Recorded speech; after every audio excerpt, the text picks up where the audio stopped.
Del 2010 al 2015, el registro de pacientes con diabetes en Bolivia se ha incrementado de 64.000 a 90.000. El departamento con mayor incidencia es Santa Cruz de la Sierra, con más de 35.000 casos de diabetes, seguido por La Paz y Cochabamba.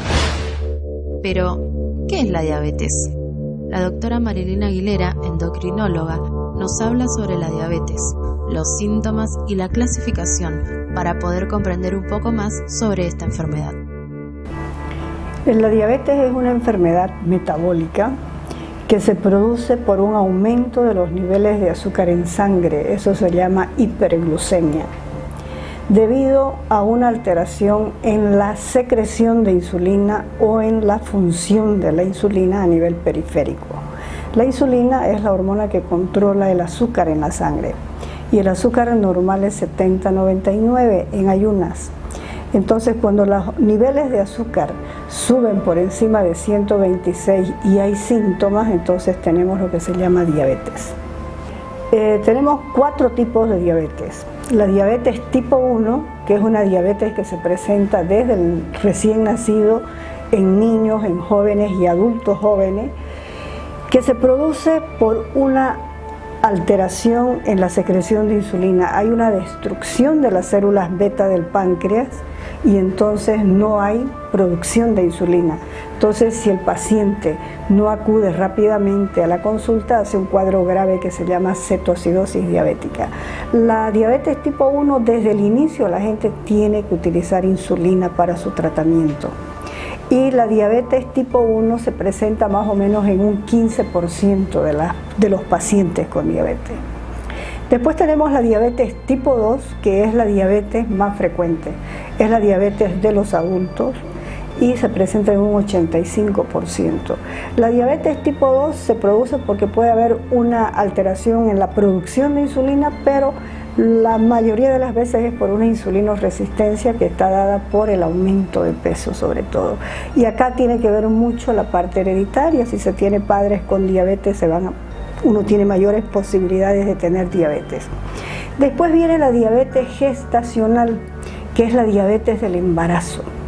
Esta es una diabetes que no se la diagnostica mucho porque la gente a veces piensa que los niveles de azúcar en las mujeres embarazadas son lo mismo que en una mujer que no está embarazada, y eso no es así. Cuando una mujer embarazada tiene un azúcar que está mayor a 100, hay que pensar en diabetes gestacional. La diabetes gestacional generalmente hace que las madres tengan hijos que pesan más de 4 kilos, esos niños grandes, y ha sido porque no se diagnosticó la diabetes durante el embarazo. La diabetes gestacional, la mayoría de las veces nace el bebé y la diabetes desaparece, pero estas mujeres que han tenido diabetes gestacional tienen mayor riesgo de tener diabetes en un futuro.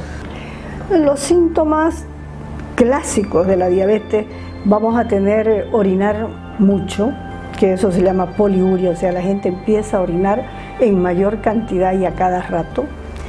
La paciente tiene mucha sed, toma agua cada rato y eso es la polidixia. Y el paciente también tiene mucha hambre, eso se llama polifagia. Pero también hay que tener en cuenta la micturia, o sea, pacientes que empiezan a orinar en la noche 6-7 veces y no tienen problemas de próstata, por ejemplo, ¿verdad? La pérdida de peso siempre está presente en los pacientes con diabetes, entonces de pronto empiezan a perder peso, pero eso es cuando la glucemia está por encima de 180, y si está menos hay que tener en cuenta otros síntomas. La diabetes produce complicaciones crónicas. Ejemplo, el pie diabético, que es la mayor causa de amputación de las extremidades en el mundo. La otra cosa es la insuficiencia renal. También se tienen como alteraciones cardiovasculares, los infartos y los derrames, que son los accidentes cerebrovasculares. Entonces, un paciente con diabetes tiene que tener un control adecuado, no puede tener su azúcar alta toda la vida porque va a terminar con complicaciones crónicas. Carmen es una joven de 27 años. Vive en una casa humilde de la Villa Primero de Mayo. Entre ollas y platos que utiliza para vender su fideo con huevo en la Feria de los Pozos, nos permitió hacer esta entrevista. Mi mamá le pasó, ella como no sentía mucho el dolor de pie, ella andó casi como una semana con un clavo en su chinela clavado. Y cuando se dio cuenta y la chinela se dio vuelta, tenía un clavo. Y nos fijamos el pie y ese estaba agujereado. Y luego cuando mi mamá empezó a doler eso. Y cuando llegó al doctor, empezó ella, como era diabética, no sabíamos que su azúcar había estado alta. Entonces ella se quedó en el hospital y luego el doctor dijo que su azúcar estaba muy alta y iban a ver su dedo. Empezaron a hacerle una cirugía y le sacaron un dedito.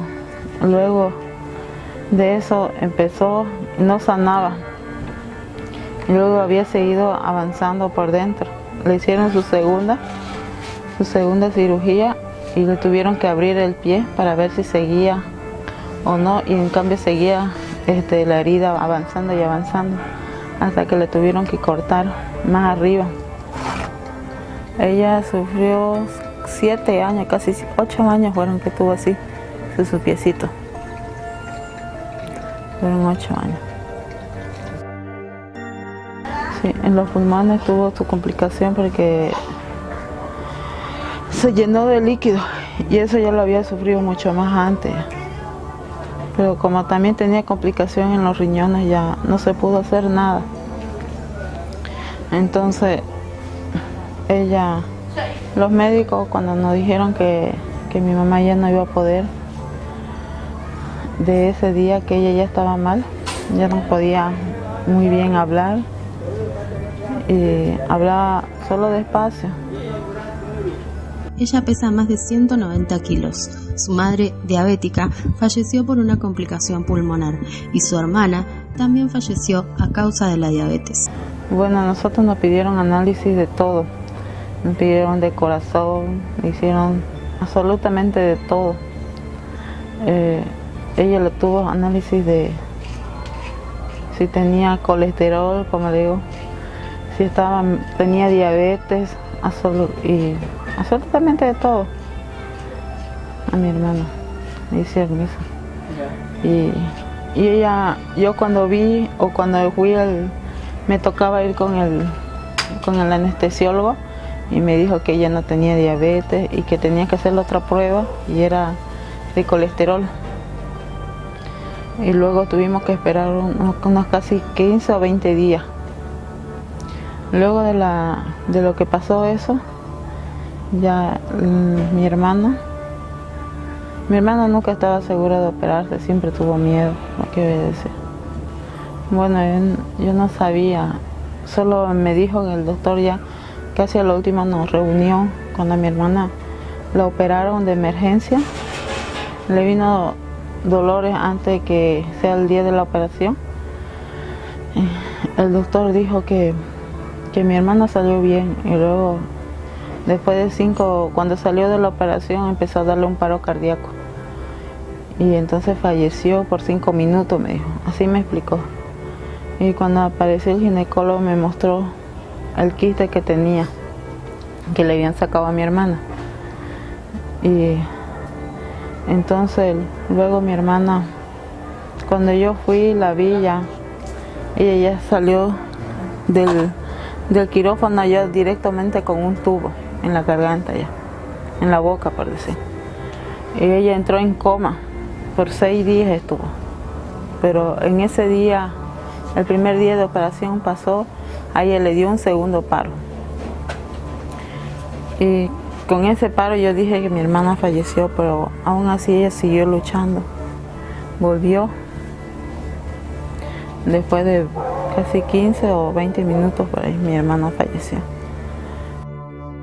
Luego nos dijeron que era diabética, que empezó a decir así, de esa manera, porque yo le dije que mi madre era diabética y me dijeron que después ella diabética era. A causa de la diabetes, no sé. A pesar que la prueba mucho más antes de la operación decían que no tenía diabetes. Ella no quiere hacerse el examen médico por el miedo a que salga positivo. Como esta historia, podemos encontrar miles, ya que son muchas las personas que fallecen todos los años y hay otras tantas que por el miedo o negligencia no reciben un tratamiento adecuado. La alimentación es un factor muy importante para el control de esta enfermedad. Con el propósito de saber mucho más acerca de esto, nos dirigimos a la licenciada en nutrición Marioli Salomé, para que nos explicara cómo debería ser una rutina alimentaria en personas que padecen la diabetes. Respondiendo a su pregunta, es una alimentación normal, bastante balanceada, en la que principalmente se elimina de su alimentación todo lo que es los carbohidratos simples, como azúcares, caramelos, dulces, algunas harinas refinadas, como por ejemplo panes blancos, pero después también se trata de evitar grasas saturadas como pollos fritos o papas fritas o grasas animales. Sí se acepta un aceite como un aceite de oliva crudo en las ensaladas. También se les pide que consuman bastantes frutas, bastante verduras, sobre todo verduras en una variedad de colores, formas, preparaciones, crudas, cocidas. Eso principalmente, y que fraccionen su alimentación. Prácticamente pueden consumir todo lo que sean alimentos integrales o enteros. Por ejemplo, arroz integral, fideos de quinoa, fideos de harinas negras. Pueden consumir papas, mejor si son con cáscara. Pueden consumir un camote, mejor si es con cáscara. Pueden consumir también carnes que sean magras, es decir, sin la grasa visible. Puede ser carne roja, pueden ser de res, pueden ser de pollo, pescados, pero sin su grasa visible, y en preparaciones mejor si son al horno, a la plancha, o en guisos que no se utilicen huesos. Pueden consumir también frutas, tal vez un poquito controladas, porque las frutas tienen un azúcar, pero también vienen acompañados de muchas otras virtudes como fibras, agua, vitaminas y minerales muy necesarias para el cuerpo, por lo que se indica frutas en una alimentación de un diabético. Hay algunas que pueden tener un índice glicémico un poco más elevadas que otras, pero igual también se le indica si es que gusta, por ejemplo, de una banana o de una uva, se le indica cómo comerla. Generalmente se le pide que lo acompañe con una fibra o con otra fruta.